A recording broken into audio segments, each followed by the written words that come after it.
Everyone says ideas are everything. But here's the real question: who actually owns those ideas? In a world where startups are being built overnight and scaled globally, intellectual property isn't just legal protection anymore. It's power, it's leverage, it's strategy. And yet, so many founders, students, and even professionals don't think about it until it's too late. Today, I'm joined by someone who's been at the forefront of building and protecting that power, Chirag Tanna, founder of INK IDEE, working across India, Singapore, and global markets, helping startups not just protect their ideas, but actually build value around them. Chirag, I'm so excited to have you on Unapologetic Me, and I'm just so glad that the calendars matched up. Thank you. All right. Thank you, Ekta. And I'm glad that you mentioned this idea that who owns ideas. It brings back two things. One is what are ideas? A, where do we come in? And then the most important question in today's day and age, who owns these ideas? Because uh, of AI, for example, like that's the biggest thing that is happening right now. And AI is inventing more AI. So then what happens? So I'll tell you what is happening in the IP world later on. But to if I have to introduce myself, so I run an intellectual property rights firm called as INK IDEE. We are licensed to practice in India and Singapore. And so this firm is around 15 years old. And since 2010, we have been handholding startups much before startups became a buzzword. So we work with startups, we work with academia, and then we have seen journeys of how startups have scaled from 0 to 100, or how they have died, and how IP has played an important role in their journeys. But I have been doing this before that. I have been doing this for 20 years, ever since I graduated with a master's in biomedical engineering. All that I have done is IP. So 5 years worked, got my licenses, and in 2010 started my firm. The tagline of my firm is interesting. So ID is French for idea, and the tagline is Ink Your Idea. Because Okay. you asked who owns these ideas, right? So ideas are just ethereal brain waves and Yeah. they have no meaning, right? We come in if those ideas can fit into one of the silos defined by the various acts in every country, then you have to pen down your idea. So the tagline of my company is Ink Your Idea. Whatever Hmm. your idea is, if you are able to pen it down, then you can get legal protection for it. And legal protection basically means like property rights. So this is like property rights are touchable, feelable, measurable property rights. These are intangible property rights because you can't see brain waves. Although there have been studies where they say there are alpha waves, beta waves, theta waves, but that is a different segment altogether. Here, a brainwave as simple as coming up with a name or a brand name can be owned by someone by way of trademarks, for example. Hmm. So that is how ideas get converted into real property with real value, which are much, much more than normal property rights. I feel that by far I've done 28 podcast episodes. Nobody's brought so much clarity just in the introduction as well. So I feel like this is going to be such a kick ass episode. I'm getting the chills out of it already. Yeah. Alrighty. On that note, we're going to start. Um, let's start simple because I feel like IP is one of those things that sounds intimidating even before you understand it. What really is intellectual property in today's world? Now, I know that you gave us a little idea while you were telling the introduction, but for somebody who's a layman who's just listening, wants to get some knowledge, what are you going to say? Right. So you are right. It is intimidating even now, even with, so we have tried to you know, clean it up a lot. We have tried to simplify it a lot as consultants. We have tried to make it cost effective a lot. But in the end, it is a cost. And this is a cost which is an R&D cost, and which means that it is a cost which comes before you start making money, is before you start knowing, which that is why it is intimidating. And but I'll explain what is what and all later on. Uh, uh, but yeah, I mean, to come to that point, so various, so intellectual property rights, as you know, we said before, these are ideas which get converted into something as powerful or actually more powerful than property rights. And Hmm. why are property rights powerful? What is the proof in the fact that property rights are powerful? You wait for a person to die and you see what happens afterwards. That is how lawyers make money, right? You just have to wait Yeah. for that person to die. Not only his family, people from anywhere and everywhere will come. That is the power Hmm. of property. Although we have Hmm. unlimited land in the world, but property is valuable. And this is physical property. The same notion, the same logic applies to something intangible also, the power of ideas. As simple as I said, trademarks. So something, what do trademarks do? Names of companies, Apple, McDonald's, Coca-Cola, Nike. Brilliant trademarks. You wouldn't want a fake Nike in your country. That is the power, the identity, the legacy it brings in. Take any of these companies, the value, the actual value of their intellectual property will be far more than the physical assets that they own, which means that it has to have the same kind of protection that normal Yeah. property gives you, which is why every country in the world has these acts. So the bare minimum forms of intellectual property rights are patents, trademarks, copyrights, designs. And each of them are governed by various acts, the Patent Act, Trademark Act, Copyright Act, Designs Act, right? Depending on what is the form of your idea, you get protection in those buckets. If your idea is as simple as starting a brand name, it goes Yeah. as trademarks. If it is a logo, it goes as trademarks. If it is the shape of something, then it goes as designs.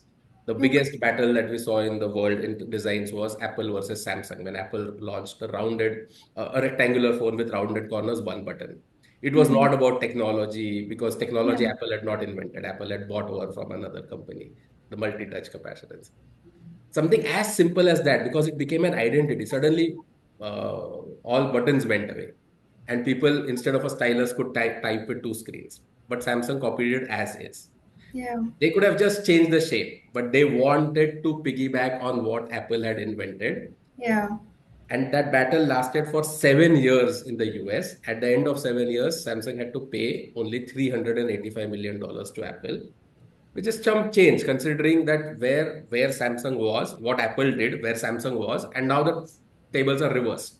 Yeah. Samsung started with this copying of sorts, but now they are Apple licenses all the OLED technology from them, and they have a mass market presence across all generations. So that can be the power of IPs.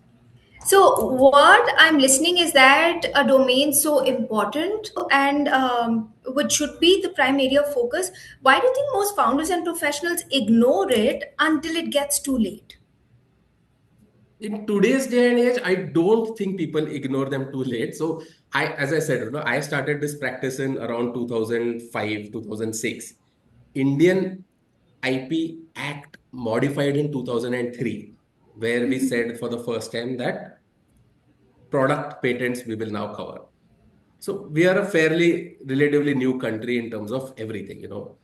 Compare that with US. US first patent was granted in 1790. Our Patent Act was written in 1970. So 200 years Wow. offset, right? So we are just learning, right? And having said that, maybe we have learned so fast, or our population is so vast that today we rank in the top five patent filers in the world. Amazing. The gap, the differential is large, but we count among the top five IP filers in the world in terms of patents. In terms of trademarks, I'm sure we are the largest trademark filers in the world, especially because the country saw a tectonic shift in the direct to consumer market post COVID, right? So people are mostly intimidated. I think the only reason is cost, and Hmm. because you can't see anything, right? So Yeah. take the example of normal property. You can go, you can touch it, you can see it, you can measure it, you can ask your neighbors what is the property here. You can go and check the ready reckoner rate, and you know that you're not being taken for a ride. You give the broker 2% flat fee. Oh, that is a Indian standard. But that's not how it is in trademarks. If I tell you something is trademarkable, there is no way for you to know whether what I'm saying is right or not. It is not like a domain name search. Okay, I put it in GoDaddy.com and it tells you like magic. Okay, you can now purchase this. The tests are different. The codes are also only learned. They have also started accepting. Sorry, not accepting. I mean, judging IP matters only in the last 10 years. So, anyways, in the legal field, act is written. But why do you need lawyers? Because the act is never clear. It is not mathematical. They are words. Hmm. You need somebody to interpret them. Hmm. Then based on case laws, you figure out, acha, these were the facts of that case, and this was the case law, and that is what you tell the judge also, that you also Hmm. don't think much. You read this case law, this is exactly what is happening to us, and decide. So those kind of case laws are now just starting in the IP world, which is why I think it is intimidating. And Okay. people with more money will always bully smaller players. That's the other part of it. So tell me, if I'm a student or an early stage founder, when should I start thinking about an IP? Most IP has a requirement that the concept or whatever you're trying to protect has to be novel, original in nature, which means that you have to file before anybody else files for it. Okay. For trademarks, for example, trademarks, the test is likelihood of confusion. The mark that you're owning, does it interfere with any other trademark on the trademark register or not? Which means that the moment you have conceived a brand, you better check for it and you file it. Because if Hmm. somebody else files it, it is a first to file world across everything. Whoever files first has rights on it. Hmm. If it is uh, if it is copyrights, it's a little different. But patents and designs. So patents talk about anything advancements in sciences and technology, that you have invented something new which the whole world could not. You have to answer Hmm. a problem. What is your solution? What is the advantage that it is getting? Hmm. Hmm. Whoever does it first has rights over it. And the biggest example of this in the world, which very few people know, is who invented the telephone. In second Yeah. standard general knowledge, we were told that Adam Graham Bell was the Yeah. inventor of telephone. He's credited with the idea because he was first to file. In the fact of the Okay. story is, you check on Wikipedia, a person called Elisha Gray. He was getting far better results of transmitting sound through wires before Graham Bell, Alexander Graham Bell. And Alexander Graham Bell was keeping a watch on what Elisha Gray was doing.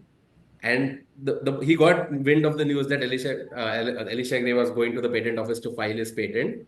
And somehow Alexander Graham Bell's attorney bribed the clerk into getting his patent filed Oh first. my God. So Oh he's, wow. which is right, right? So because he filed his patent first, he's credited with the idea. How do you prove an ethereal concept otherwise? Something Yeah. is happening in my brain. If I don't pen it down and record it somewhere, there is no Yeah. way to prove for it. Well, And cut forward to today, we are representing a client where the difference between our filing and one of the largest social media filers of the world is only 19 days. We have a priority of 19 days over one of the largest social media oh my filers. God. So the point is, happens all the time. Urgency is key, but I mean, as I said, it is more or less about costs. So, as I'm talking to you, I'm also making mental notes and thinking about my own brand. So, Chirag, tell me, the same thing, the what I asked for a student or for an early stage founder. If I'm thinking about going for a trademark or looking for an IP, and I have just started building the brand. So, are you suggesting that the sooner I get it done, is that better, Yes, or should yes, I bring it yes. to that to some level and then think about going for an IP? Not really. In today's day and age, I would not recommend that. So trademarks, what they say is that the more you use your trademark, the more people know about it, the better it is. So we have Okay. had trademarks filed where use was since 1979 and we filed only in 2010 or things like that. And it is fine. But then something called as honest concurrent use comes into play, where if somebody has registered first, they will only check the trademark registry and your brand is not there. But you are using, India is a vast country, it is 29 states. So almost it is like 29 different countries. So Yeah. one brand is being used in Calcutta since like 30 years, but they have not expanded and it is not discoverable because they have not registered it. And you Hmm. file, they can get threatened. So in things like this, honest concurrent use comes into play. Well, both will coexist. And one of the biggest case laws of this was Hilton versus Hilton. Hilton was a restaurant, was a hotel in Mount Abu uh, since a long time. And when Hilton came to India, they said, no, we are Hilton of the world. Hmm. These guys should go away. Hmm. Then the court said, no, no, this is, you may be Hiltons of the world. Hilton was here before you. You never entered India. But you are Hiltons of the world, so you will get rights for duplicating, having multiple hotels. And Hilton was told that you will continue as is, but you won't get multiple. Now you can't start multiple restaurants. The Got it. point is, these kind of things happen everywhere around the world. Secure yourself early on. But early on, and the other point of thing that I was talking, I told you about numbers, right? India went from 35 lakh trademarks in 2021, 2022 to 71 lakh trademarks right now in just 4 or 5 years. So getting a good name today has become almost impossible. So Yeah. while you may have your brand and work around it, which is fine, as long as some seasoned Keep doing. does We're not saying come to keep you. doing that. Keep doing all of that. But this is important. This has to be like step number one: secure yourself, Secure and and then at find least the you've correct done. name. Secure is still second step. We say that find the correct name. People come to us with one option, two options. Yeah. We in today's day and age, we go through 30 searches at least before we land on a good name, which is free and clear and won't cause problem in the future. Okay. Because the trademark registry will take 2 years because of this backlog. Okay. Trademark registry will take 2 years to decide. And what will happen if after 2 years they say no? You Yeah. Oh cannot my test God. and try. You cannot wait for two So years. let's talk about the cost involved in the whole process. Hmm. How does it vary? Well, question number one, does it vary? And then secondly, if it varies, what are the benchmarks or the criteria that come into the play when we think about the cost? So patents, designs, copyrights, they are the easiest. Their costs don't vary much in a country like India. Uh, Okay. the government fees are 4,500 rupees for a company with MSME, Startup India, those kind of things. Copyrights is 500 rupees and designs is 1,000, 2,000 rupees. In terms of professional fees, people may charge anywhere between 10 to 20,000 rupees. But that is Okay. more or less is because it is not very, very complex. So Hmm. that much ballpark is good enough. There are schemes from the government where the startup has to pay government fees from their pocket and professional fees are paid by the government. So that can also be de-risked. There are schemes at every end where the government says that you pay all the fees whatever you want and we will reimburse up to 2 lakhs after it gets to grant, which means that the Hmm. mechanism is that that you don't do fraud filings, you get a proper grant, get it registered, and then they will give you 80% of the professional fees also. So these are state level Okay. schemes.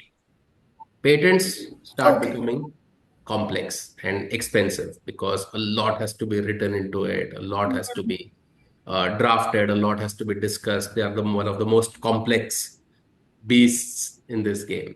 But getting an Indian patent can be anywhere between 1 to 1.5 lakhs. Getting a US patent can be anywhere between 5 to 10 lakhs. That is where I think what you say that it starts becoming intimidating. And sometimes people Yeah. have a choice. If it is in the AI space, you need a patent in the US because that is like the gold standard of patent applications. So that is where it starts getting Yeah. So expensive. you. Every IP is per country.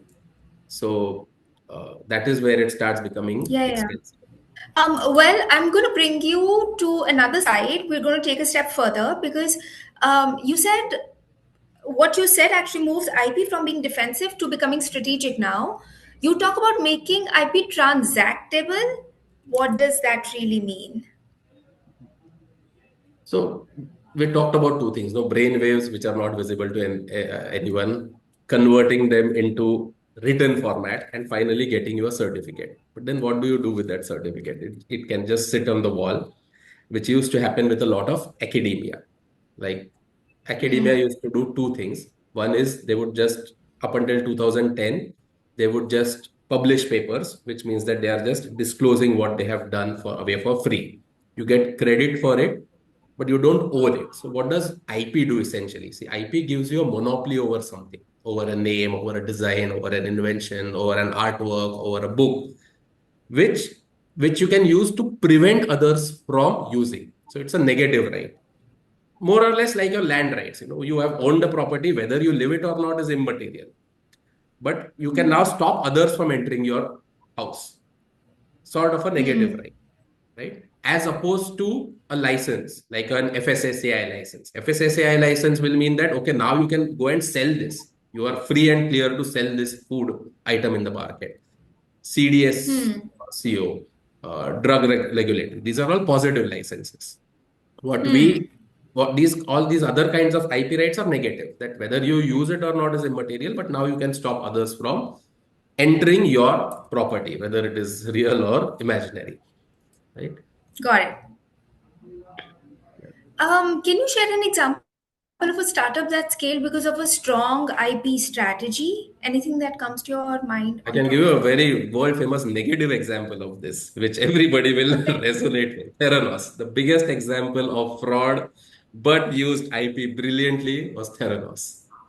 Theranos was this fraudulent company where they said from 2005 to 2015, this lady said that with a single drop of blood, I can do 100 Yeah. tests, 50 tests, and continued filing patent applications. There's There, also a series that came out on her, right? yes. She should currently be in jail, but became almost a billionaire I think so. because the thing is her patents are granted even now 2 years ago also because this is theory. On theory I can prove very easily that one parameter works of the product that I am building and you can get a patent for it, but holistically the product works was not true. So while individual parameters of her strategy were working, as a whole, the product was not working. So she traversed that thin line of showing patent grants, confidential information, and bullying investors with the FOMO concept into putting in more money and money and money. And but she became a billionaire along the way. Now she rests in jail is a different story. But she used it so Hmm. brilliantly, this trifecta of confidential information, FOMO, and IP to get to where she was. Uh, but having said that, we have, as I said, right? So we have seen startups go from zero to 100 because we have been in the startup ecosystem for 15 years now. In 2010, if you would, or 2015, 17, if you would ask me, as for a startup to go from zero to 100 was 7 to 8 years, 9 years. Now that has shortened to, let's say, 5 years, 3 years, you can get to an IPO in as little as 3 to 5 years. 3 years is the minimum requirement to show EBITDA positive at IPO. But one of the largest success stories that we have had is a company called Praxify. They built a doctor-patient interaction app. I think it's one of India's largest healthcare exit. It's a Pune-based company. They sold to a US-based company, listed company for $63 million. And a lot of it was based on IP. They imagined what the future would be like, filed rigorous patents around it in India, in US, in Singapore.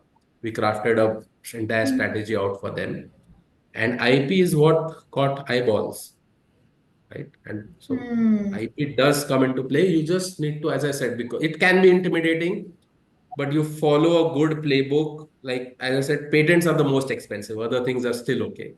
But you follow a good playbook that file your provisionals first, then wait for investors, and then figure out a global strategy. You've, in a way, hinted about investors, which is my next topic. I wanted to ask, how does IP influence fundraising and investor confidence? It should be used in a better way, I think. But most analysts in today's day and Okay. age use it as a check mark, which works very well for us because people come to us, key investor is asking, that's why we want IP. So many clients come to us because they have Okay. not thought through IP, but investors, their analyst checklist has this thing about IP has been filed, they want to know. But to be honest, investors should look at it a little more deeper. So this transaction that I talked about, Hmm. right, which was sold. So this is like a US company, listed company buying Indian for a company for its IP and for its product. They did massive due diligence. But on IP, the only questions that were asked was how many patents are filed and at what stage they are. I don't think they went into the second level also of what is the value of that IP, whether we have written is very narrow or very Hmm. broad. So broad obviously being better because the way you write decides what is the square footage of area analogously that you get in return. Hmm. And they should have, right? Yeah. So that is where I say that it should be transactable, which means that it should not just be a certificate on the wall. The manner in which it is secured should be broad enough that you can actually stop others from entering. A, that is transactable. And B is do something about it. We talked about those professors, right? So why were professors not entering the real world? Why was there no nexus between academia and industry? which now is happening because there's been a massive government push. Like the US, why was there that nexus not there? Because professors, so many Hmm. professors only believed that no, we are research focused, we don't care about money, so we are not going to get into the Hmm. whole rigmarole of starting companies and this, that is best. But they would not even take the effort of licensing it out. That is changing. So that is what I meant by transactable. So we also do a lot of work in the med tech space where we make sure that if there is something good, we try to connect them with people in the industry who can take it to fruition and take it. So people should see whatever is being built and people should start using whatever is being built. Perfect. Okay, I think this is the space where it gets really interesting now because it's not just about protecting what you've built, but it's also about increasing its worth. So let me ask you, if there are two startups and they have the same kind of a product, what makes one more valuable from IP perspective? If they are same kind of products, you said, Yeah, right? Yeah. yeah, yeah. So if they have same products, then the only differentiator is IP, or the only differentiator is who has secured that IP. And that exact example of whether Graham Bell was the inventor or whether Alicia Gray was the inventor is defined only by who owned the IP. The second product whose IP Hmm. was not secured was far superior than whose IP was secured in the telephone example. But the whole world today, after so many years, Hmm. also remembers and credits the only person who filed the IP, right? People who took it to market may be Yeah, yeah. different. People who figured out how to make it better are different. Perfect. Let me ask you this way that if both the companies with the same kind of a product, right, they have secured IP, do you think the way IP has been done, like you said, it should Hmm. be more broader, more elaborative? Uh, Now, with the more details, will that make a difference? Yes, yes. So that is where quality of filing comes in, right? How have you written a patent Okay. application or how have you presented your goods and services in a trademark? That comes into Hmm. play. Those finer details come into play, not at the patent and trademark office. They are happy Hmm. giving you narrower and narrower patents. Uh, but when it goes to a court of law, when you say that somebody else is infringing my patent, then, when the court Hmm. decides, is it actually infringing? They will check what you have filed with the actual product, and there has to be an exact matching. Hmm. So, remember again, brain waves got converted into words. Words are now being compared with a physical product. So, that entire chain Hmm. has to be Hmm. correct. Even if there is some mismatch in words, an infringer can just slip by, right? So our skill as patent, trademark agents or attorneys is to write everything correctly. So our job is reading and writing. I don't know, or ghost writing for others. So you invent something, we will write it Hmm. down for you and present it to the government. But it has to be in the correct language, right? Like, for Okay. example, if to be very technical, if two things are joined to each other. Now, joining can be by way of adhesives, it can be by a screw, it can be by a nail, it can be by a rivet, so many things. But if I only write adhesive, that these two things are joined by an adhesive, and you as an infringing party say that no, but I used screws, you can easily get away with it. Saying कि, no, no, Yeah. he wrote adhesives in his patent Hmm. application, but I am not using adhesives. I have figured out a different way of doing it. It can be that it Hmm. goes down to that level of degree of detail. So choice of words become important. So again, technically Wow. speaking, to Okay. overcome that, you would say that Okay, any perfect. kind of fastening mechanism. So then I have given you broader protection than what you are doing. So those kind of Yeah. things make it transactable and ensure that rights are protected in the future. Got it. Okay. So it has to be detailed, like really trickle it down to the very base so Yes. that there is no ambiguity No. which can bother you later. And then nothing can be done because you should have cared and paid enough attention early on when you were Correct, securing that correct. IP. So when we write something, it's not just one hat. Why do people pay us? Because we have to wear the hat of the inventor. We have to wear a hat of Yeah. a person who would potentially copy it. We have to wear a hat of how the patent and Yeah. trademark office would look at it. We have to wear a hat of how a licensing Yeah. guy would look at it if they are want to buy the product, how a judge would look at it. And all that common denominator has to go down while protecting IP. Wow. All right. Okay. Bringing you to a different tangent, let's talk about global thinking. You've had the unique advantage of working across India and Singapore and global markets. And I think that perspective is incredibly powerful. How differently do these ecosystems approach IP? A lot, a lot. Like, let's talk about India and US, for example. So the corridor that we worked in was India, Singapore, US for the most part. And Singapore happened because a lot of investment was coming in into India from Singapore. So Singapore office happened because a lot of Indian startups who were looking at Singapore or who were looking at investors, they could then have a Singapore representation. So from that perspective, Singapore office came up. But the two poles apart that is not Singapore and India, it should be India and Silicon Valley, for example. So Silicon Valley, the culture is Okay. file, file, file, file. Just keep on filing whatever small incremental idea that you have, file. And there is patient capital venture, as you call it, to back that kind of money. What's that mean? So it means that people will bet Okay. on things that will take, let's say, 5 years. Not everybody is chasing the hockey stick curve, right? Silicon Valley typically Ah, would mean okay. patient capital. That means that they will allow you to experiment. They will Hmm. allow you to breathe. They are not chasing numbers left, right, left, right, centers, which is why a lot of IP gets generated and protected there. And the example there is something like Fitbit. Okay. Technically, all that Fitbit does is counts. The Fitbit is age old. Now we have Whoop and Aura and whatnot. But Fitbit, which was just Yeah, yeah. counting your steps and giving you notifications, in 2016 or 17, they had a portfolio of around 300 patents. So the moat that What? they built of IP around such a simple product was mind blowing. Because again, Silicon Valley culture, file, file, file, file, file. Apple, they lost a big case to creative when they had launched iPod in 2001. That's when Steve Jobs decided that everything that happens in Apple will be patent protected, which means that the box that an iPhone comes in is also protected by designs. Their stores are covered under trademark, which is a very unique concept.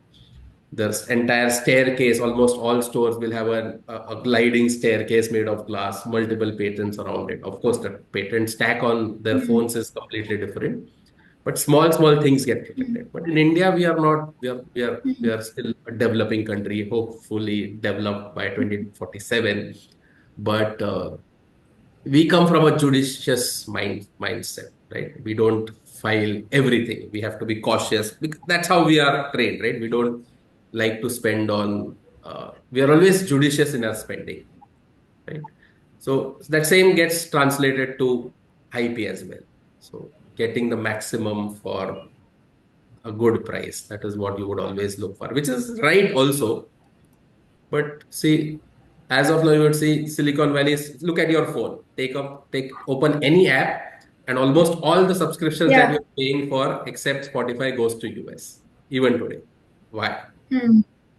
A lot of it lies in how that culture of the country is, how IP was protected, how research collaborated with academia, research collaborated with universities, and how the ecosystem pushed things forward from a startup perspective. Israel also has such Got good it. tech, but we don't pay any money to Israel in terms of apps or Yeah. so. There's a lot to think in this field, and we're just glad getting a chance to learning so much. And I'm sure everyone who's listening to it will pay so much attention and will start early on to at least think about it and then take the required step. Now, brings me to the next question, which is, Chirag, how important is it for founders today to think globally from day one? We tell people whoever come to us now, because everybody's things has started thinking globally.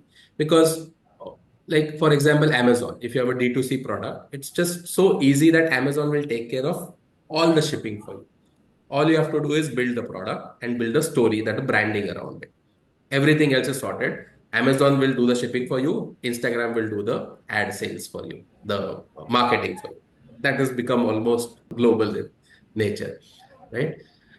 So everybody thinks from a global perspective today. Like this is the last 2 years or post-COVID. So we tell people to do these two, three things. Right now, you're talking to me about, let's say, as simple as an Indian trademark. But figure out a 6 month game plan, figure out a 2 year game plan, and figure out a 5 year game plan. So if you're thinking of a Hmm. brand name and you're thinking, okay, next market is going to be Singapore, next market is going to be UAE, check those names right now, because you better be Hmm. sure that those names are available there as well. If what if you have a name which is only available in India and in every other country it is taken, then what happens? Then what So actually happens? You'll have to have a you different name, can't. right? I For mean, the there is nothing you business. can do. Nothing you can do. Oh my There is God. you have Hmm. to change the name in that country. But So what if the founder doesn't have clarity on which country they would want to expand or build the brand which is next? fine. Then you It's just focus on, see, India is a big enough market, 1.5 billion people. It is enough to become a multi-billionaire with one country also. But if you have global I feel like expansion, let's think of it right now. And global expansion means you have some thought process or you have a partner there. yeah. I just kind of feel like this episode is 10% everything for me right now because it's got So, me like for example, if thinking. you are building an Because, AI product for hospitals, right? The yeah. biggest market for you is going to be US, right? Hmm. So you have to consider US right away. It's not going to be a choice at all. Hmm. If you are building a wearable, then India plus China is going to be 3 billion people plus US, Europe. That is good enough. So you can at least look at these four markets. If you are looking at low cost screening devices, then US, Europe go out the Hmm. window. Then you look at ASEAN countries. Then you look at Singapore, Malaysia, Thailand, Philippines.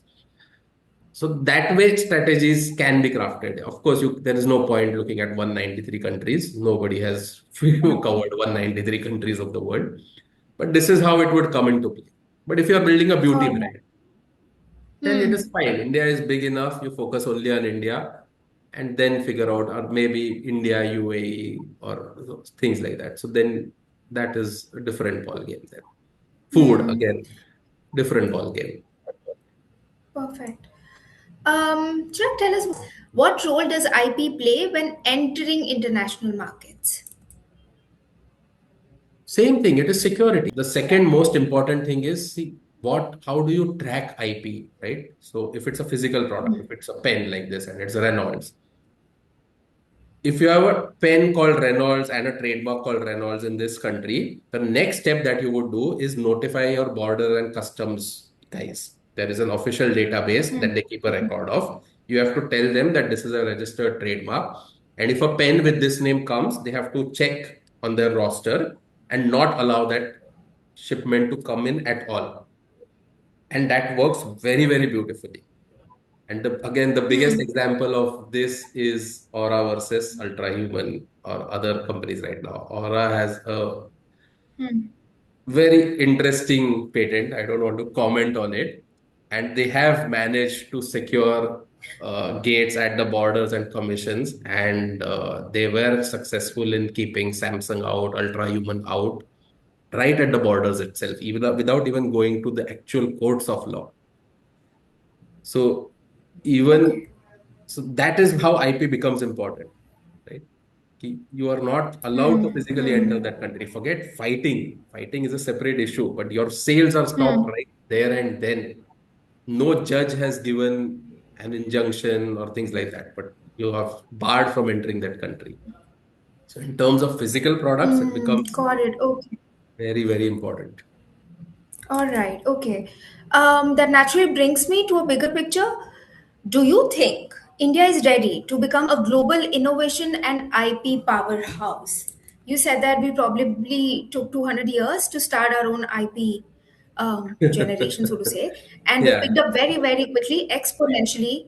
Uh, but for this question, what is your take? It is, it is. I think it's correctly poised because of, again, many things. One is the youngest population on earth right now who are college going. A research of, let's say, if you talk about IP as in patents, where science and technology gets involved. So we have a large pool of engineers, doctors, scientists who are in academia right now who have the potential to make something new in the science and technology space, and the pathway is led, right? So a lot of which the current government has done is made sure that startups do get enough support. So something as simple as uh, IITs were the first to change their policy, where they said that if a researcher or a final year student wants to do their startup, They are given 2 years, and after 2 years they can sit for placements again. So people in India come Okay. from a lot of lower socioeconomic background. So their entire family's ambition is, finish your schooling from a good education and start working and start getting monies in. That mind shift has now changed over the last 14, 15 years. Startups ecosystem is Perfect. there. Science and technologies rankings are now based on the IPs that are filed. And you must have seen a lot of hoo-ha that happened about Galgotia University and what they did. And people said that they are filing IP just to get money from the government, which is not true. Nobody gets money from the government that freely. So they were not filed. They must have filed hundreds or hundreds of more, and they will die their death if they are not good or whatever. But it was not a scam to get money from the government for sure. That was all miscarried information. But the system is there Got because it. of the youngest population and the correct amount of guidance and mentorship is also there. IIC is a council that every engineering college now has, which makes sure that all students go through entrepreneurship programs, IPs, generating IPs out of it, making sure that the college owns it. IP policies are being developed. That what happens when the college owns it? How does it go back to inventors or startups and things like that?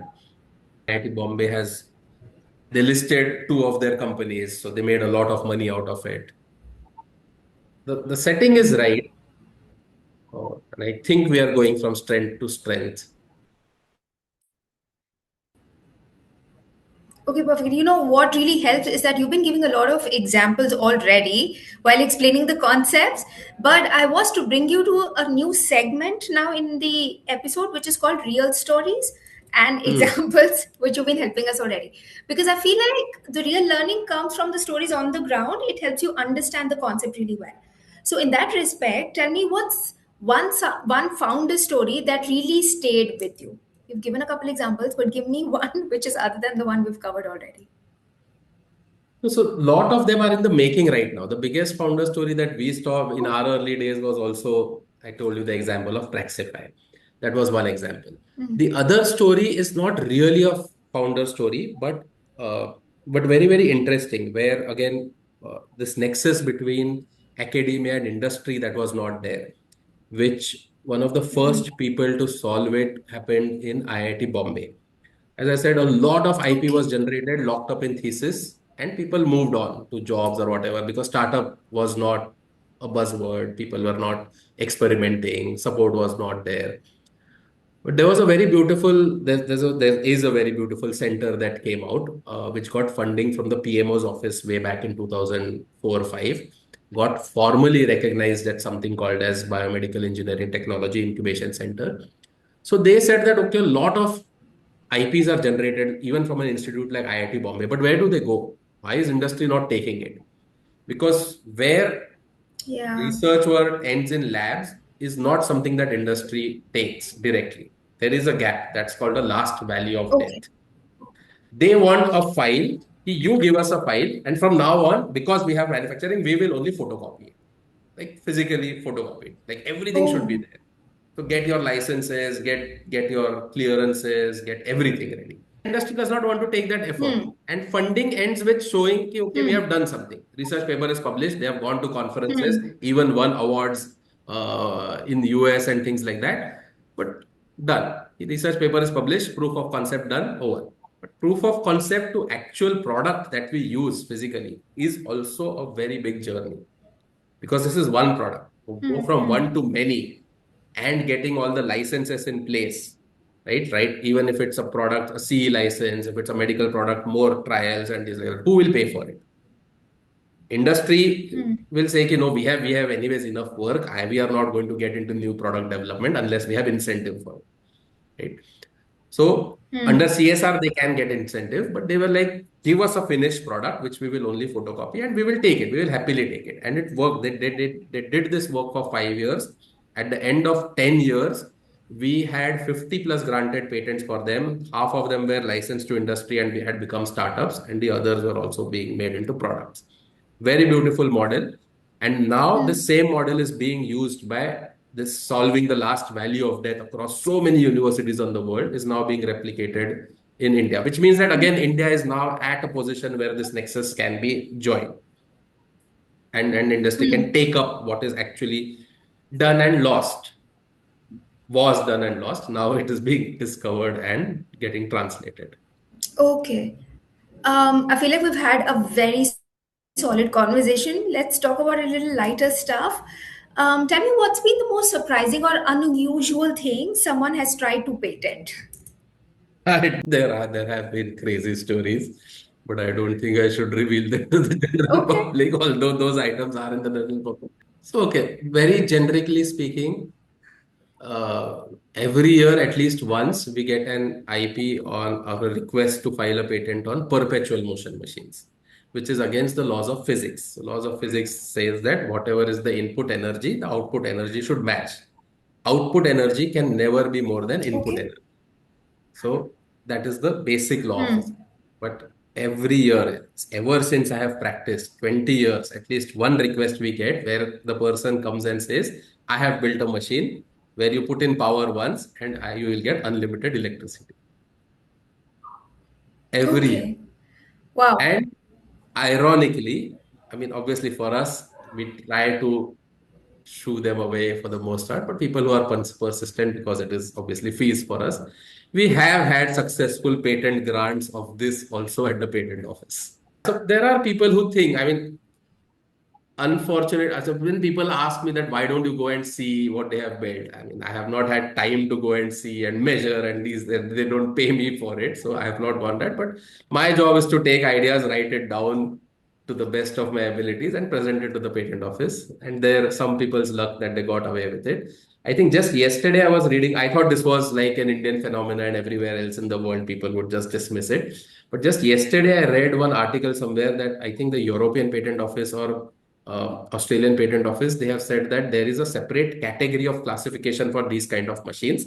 So they will accept it, but in those extraordinary cases, they will ask the inventor to come and show their model. Otherwise, Patent Office, if I say that I have an invention on a mouse, Patent Office does not come and see your mouse. Patent Office comes and checks what we have written about the mouse, which is why I said that what we write becomes important. What the inventor has done is not important.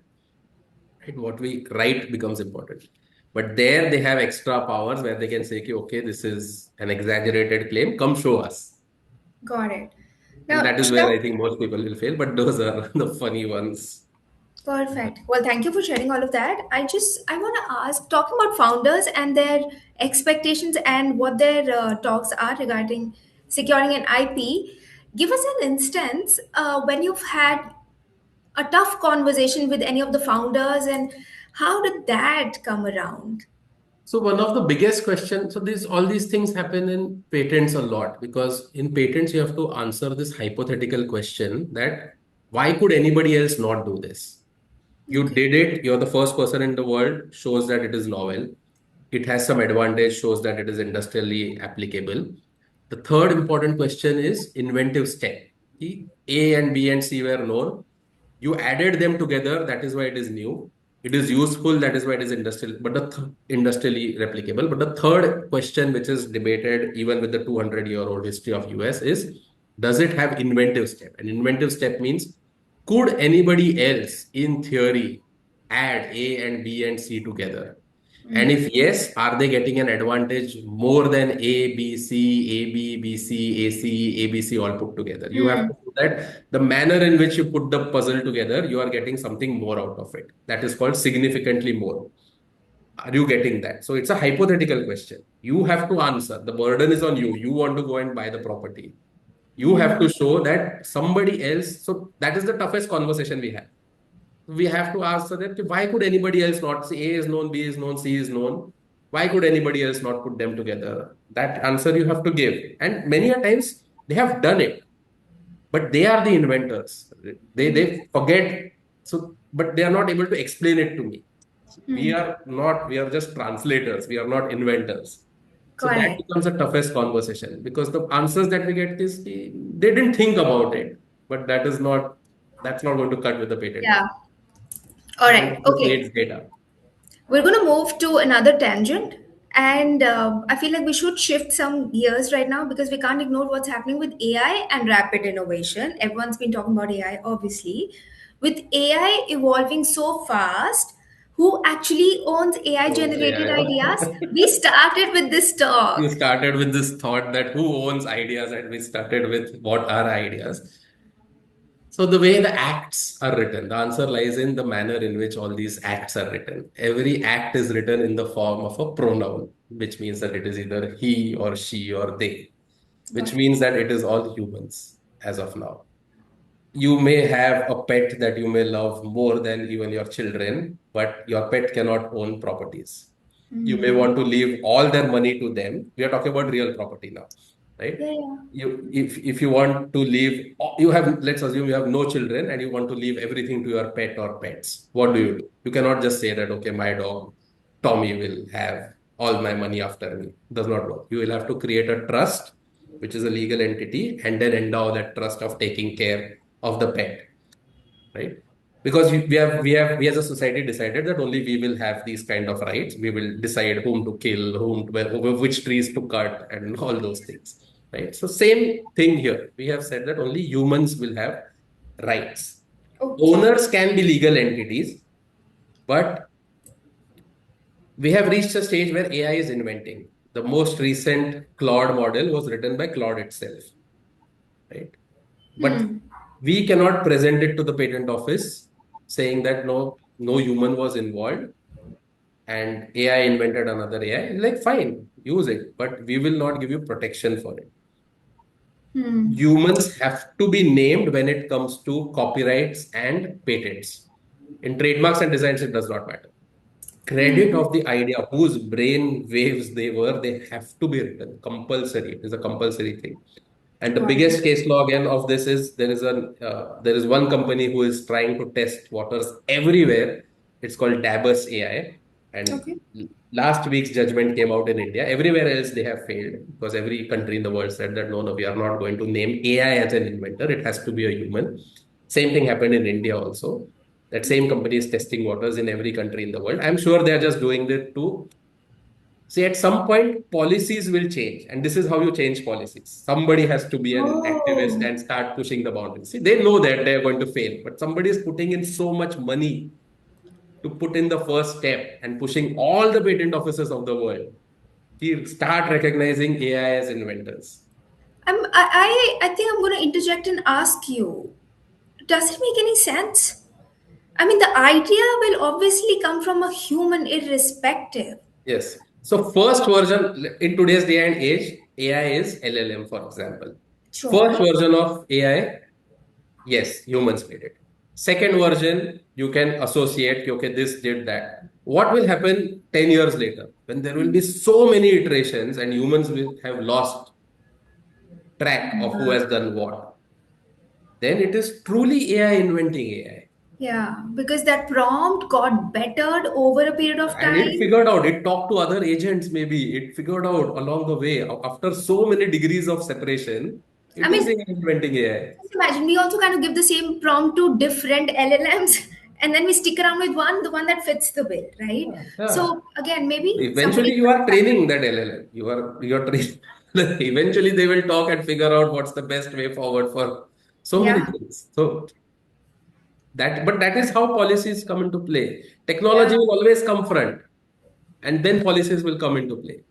Talking Always. about the changes and the ways the changes will be introduced, what are the biggest challenges you think in protecting AI driven technologies?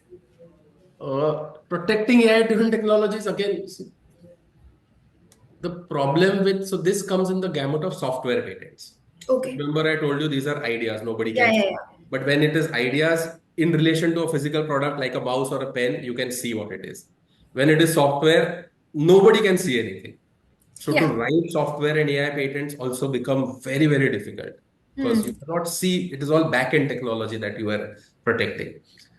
But one of the things that I want to mention, I'm not sure it is on these lines, is that we as a country should look at what China did 20 years ago.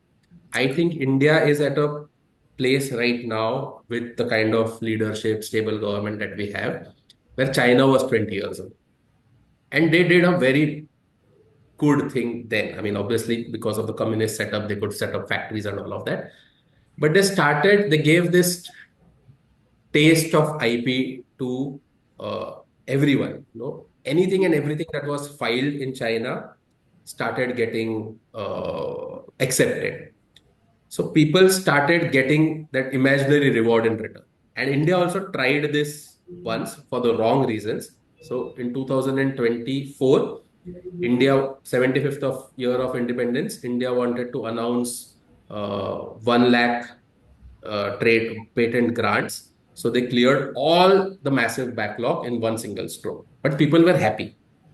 They got a certificate. Whether they made a startup out of it or whether they transacted it is immaterial. But they got Yeah. a certificate in return, which was their reward. They did something more than the normal Yeah.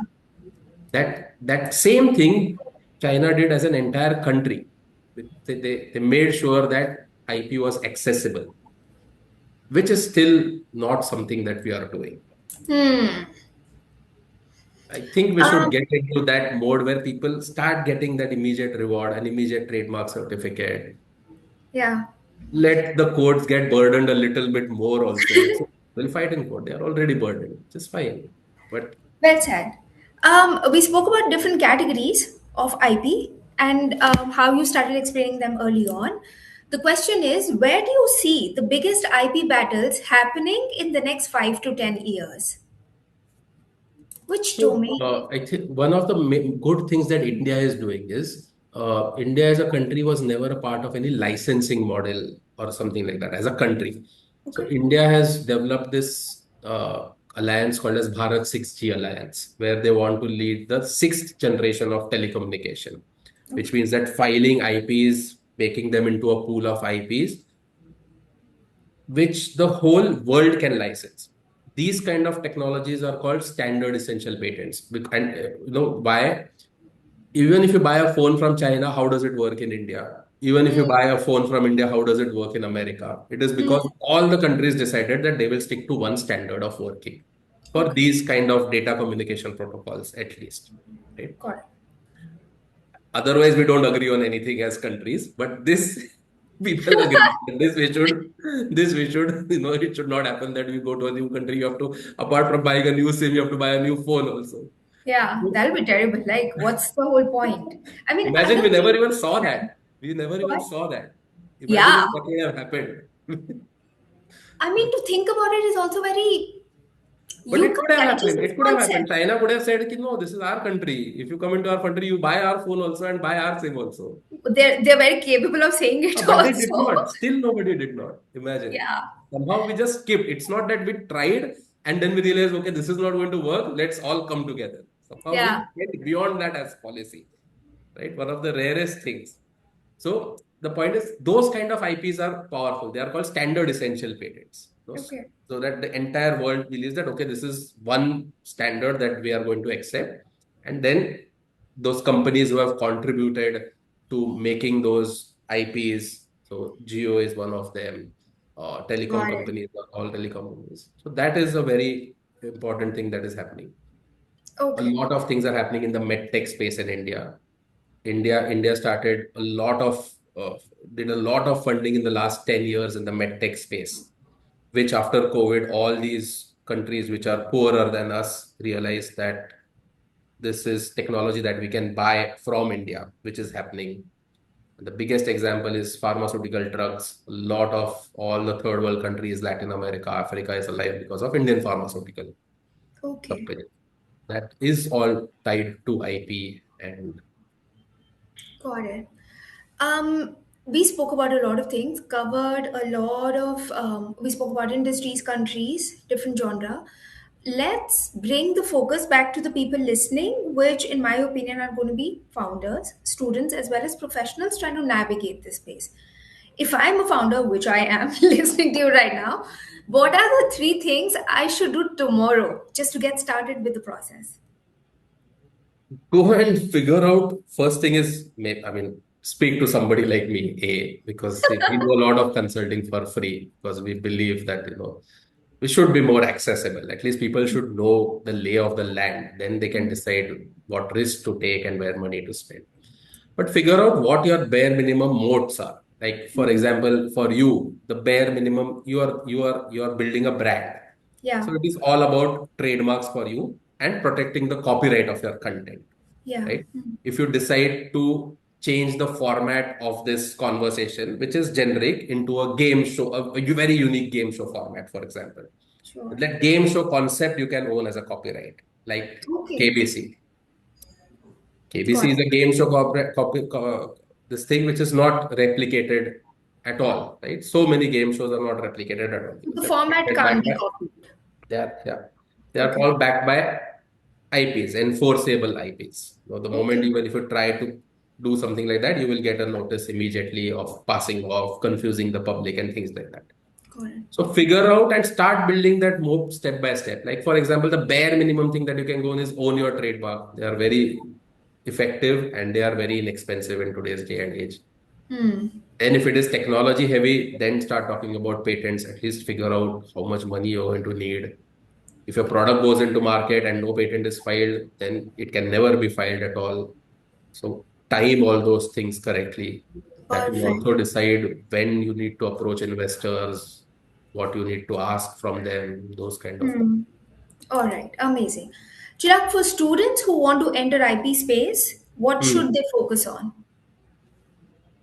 They should have the bare minimum requirement. They should have a strong penchant for reading and writing because this job is all about reading and writing.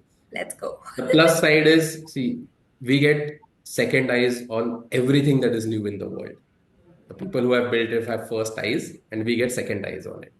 So Hmm. that's what keeps me going day in and day out. We get to Hmm. learn about newer and newer things that the entire world has not seen before the world has not seen it. Yeah. Right. So that is the good part. But it is all about those minutiae, right?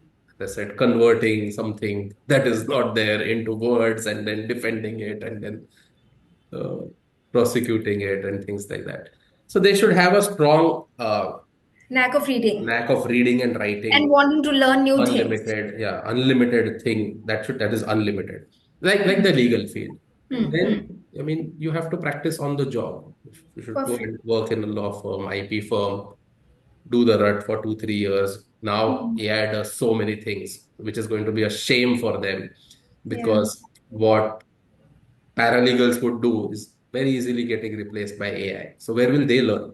Yeah. I mean, it's kind of easing their whole It's easy troubled for work. me, but then now it's easily replaced. So why will I hire a paralegal now? Totally makes sense. I mean, they'll have to figure So out their own key very areas. sad for them. Yeah. Yeah. They have to Um, figure it out. which brings me to the next question, and I think this is so on point, asking what separates a good IP professional from the rest. Maybe this is how they It can is separate attention to them from detail. It is in one word, it is attention to detail. It is the rest. Okay. attention to detail to the point of being uh, annoying, maybe. Sure. It is because, again, as I said, it is making something intangible into mathematically arguable. How do you do that? Right? So you have to go into that level of degree of detail and should care for your client. Yeah. I spoke about this somewhere else also, and it is this ethics. You are, as IP attorneys, we are privy to the most confidential information, Got it. the most. And in a country like India, while you can say that, okay, it's all about we are protected by licenses and NDAs and things like that, but it is finally the ethics that matters in Mhm. a country like India. Who is going to go to court for breach of confidentiality, Yeah. which is almost impossible to prove? Which I think also kind of gives us an idea as to when you were thinking that what's going to happen to the paralegals. Well, AI can give you answers, but who's going to vet the authenticity of that data? You Authenticity, yeah. still want to have somebody who can have those pair of eyes and figure out errors in the Figure data. out and take ownership. I Yes. can write your legal drafts, but then whom will you say, I gave you money, but you did not do your work? Whom will you tell that to? Then the blame Yeah. is on you. Yeah, I didn't pay money and I was over smart. So, Yeah. All so right. it is. Um, One last question in this domain, which is what is the one mindset shift people need when it comes to ownership and ideas? I feel like each and everything that you're giving an answer to in every question is leading me to the next question.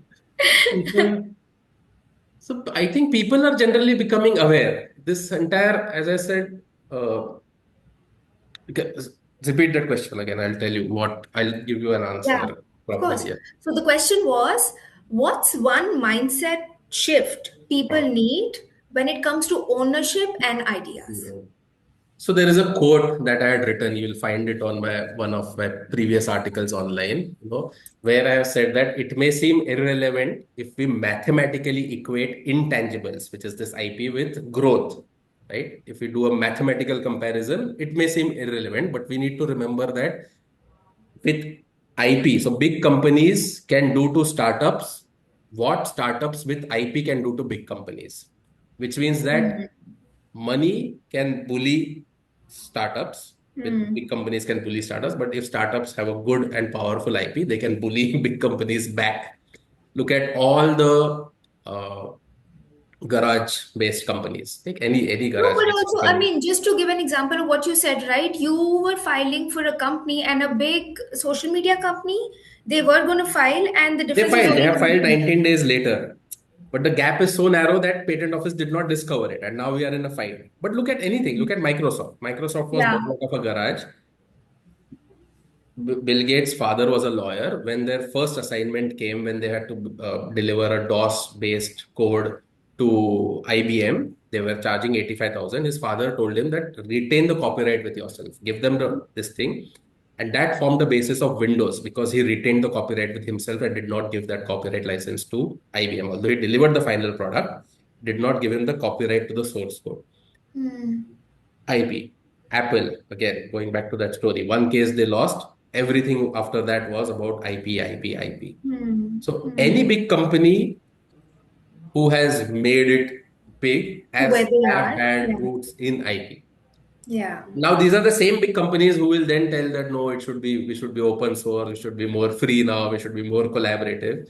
But if you don't have IP, what is going to stop them to just look at what you have done and replicate it? Yeah. There is thousands of engineers on their payroll. It's like secure your house first, then think about how you can collaborate and expand. You have to have a The firm core footing. essential germ has to be protected. Now, that core Yes. essential germ, if you protect, if you have the money like Fitbit, protected by 300 other plants Yeah. around it. But if you don't Hmm. have it in a country, in every other country except Silicon Valley, people are always judicious. And in today's day and age, people are always cost conscious and things like that. Nobody just goes on filing. All right, Chirag, we've had so much fun. It's a very quick segment that we're getting into, which is called rapid fire. Hmm. So brace yourself, and whatever answer comes to you, like the first instinct, we're going to take this. Are you Sure. ready? Sure. Okay, patent or trademark? Patents. India or global first? India first because it's compulsory, although Okay. it's not. Okay, idea or execution? Execution. Although my Create. money comes from idea, it is going to be execution because I want to see people make money. It's like this, no? If people make money, they will give me more money. Otherwise, I Yeah, will start taking 10 rupees and the poop pond will be over. And the fish needs to breed. true that. Okay, risk or protection? Protection, that's my job. One word for innovation. Word for innovation, creativity, Okay. or spark of a genius. Spark of. That's a test also, and there's a movie also that people should watch. It's called Flash of a Genius, Okay. which is a very important lesson in IP. It's a very beautiful movie of a guy who first invented intermittent wiper system. There was slow Okay. wiper system, there was fast wiper system, but there was a very major challenge in something as simple as something should be there in between. Hmm. And he had this problem because on his wedding night, he opened a champagne bottle which went into his eye. And he thought that no, I need an intermittent wiper system. This is 1989. GE and two other companies were trying for that same intermittent wiper system because the test was that it should work for 10,000 cycles. This guy Okay. in his basement did it, showed it to all of them, and said that I want rights that we will manufacture. He had three, four, five, six children. Every other company said, okay, okay, okay, we will look at it, this and that. 2 years went by. 2 years later, he saw cars on the street with intermittent wiper system, realized his patents had been infringed. He Ooh. was not a very wealthy guy. He decided to fight the case himself. That case went on from, I think, 1988, 89 to 2001. He lost his wife. I mean, his wife, all his children deserted him except one child. And in 2001, he won, but he got the same settlement value that he was offered in 1989 from all these Come companies. on. So it is this, the fighting for your right and how the world works. Yeah, But he got the same amount of money then, and but lost everything in between. His wife deserted him, all his children deserted him.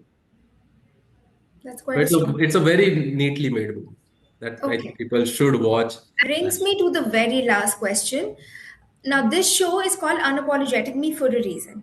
If I'm going to ask you this question, what are you the most unapologetic about in this phase of life? What are you going to say?